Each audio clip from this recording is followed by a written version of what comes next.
Hello! Today we're going to be talking about how we create effective volume and use intensifiers to help increase effective volume. Intensifiers are just a way of us to describe a certain technique that allows us to get more volume in, or allows us to push a little bit harder and become more time efficient and getting more effective volume for the time that we actually work. You've got to think of straight sets, so just a normal set where you'd go to 8, 10, 12 reps. The first part of a straight set is essentially just a means to an end. You're not fatigued enough to cause muscle damage. You're not fatigued enough to cause muscle protein synthesis. All you're doing is a means to an end so that at the back end of the set, you can create effective volume that stimulates muscle growth. We use intensifiers to help increase, one, the rate at which we get to that effective volume, or two, how long we stay at that effective volume. So we're going to go over some of that. First of all, we're going to go over drop sets. So let's make this easy, even though I hate 3 sets of 10. Let's say we're doing 3 sets of 10 and the last set you're taking to failure. Drop sets work that you do the first 2 sets of 10, perfect.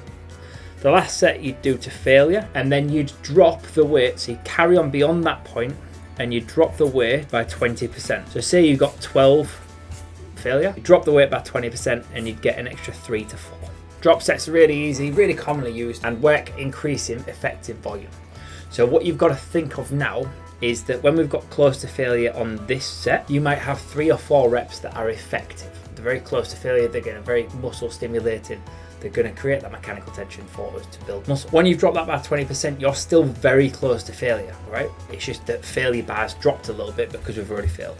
So these 3 to 4 reps are also close to failure. They are also effective volume. Then we have Myoreps. These are very, very good if you have not got much time, because it allows you to drop the number of sets you would do. Let's say you don't have enough time for 3 sets. Say you're going to only do 2 sets, but the second set you're going to do Myoreps on. So the first set you go to 10, second set you go to failure, let's say it's 12 again. Then you rest for 3 to 5 seconds, and then you try to get 2 to 5 more reps, and you do that twice. So let's say you did the first set, you got 12, so you've got 3 to 4 effective reps there. You rest for 3 to 5 seconds and you get, let's say, 4 out in your first myo. All right, then you rest for 3 to 5 more seconds. In the second one you want to get 2. You've now got 6 more effective reps without having to do the fluff and the means to an end reps of that third set. Myoreps are one of those where you will feel that immediate. Partial reps. So we're going to talk about lengthened partials, all right? Because lengthened partials are a lot easier to explain. This is where we're doing partial reps in the lengthened phase of the muscle. Okay, so it'd be the bottom of a bicep curl, the bottom of a lateral raise.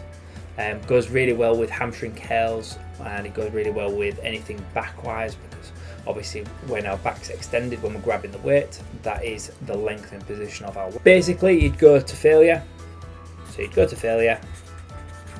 All right, mechanical failure, so you're not getting to the full range.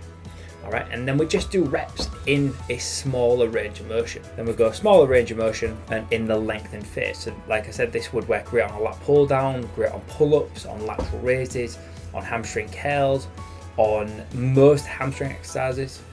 All right, but you wouldn't do this on compound exercise. You wouldn't do this on deadlifts or ideals or anything like that. Supersets, again, really commonly used. Do exercise 1, or exercise A, then you do exercise B, and then you would rest. The 2 ways to do it. So you've got an antagonist superset, which is where you do opposing muscle groups. So you do bicep curl into a skull crusher, perhaps, so biceps into triceps, or you might do chest into back. And then you've got agonist supersets, where it might be a dumbbell shoulder press into a lateral raise. Right, so you're doing the same muscle group, the same movement, but you're doubling down the volume. These are time savers. They're volume increases. They're effective rep builders. We need to also know that the position that we use them in has to be when time is short and when we're a little bit more advanced. Partial reps, most people will do that anyway. Another ball of paper for Odin to chew on. Okay, last 2. You've got cheat reps. Basically, mechanical form has gone. All right, so we'll go to failure for form.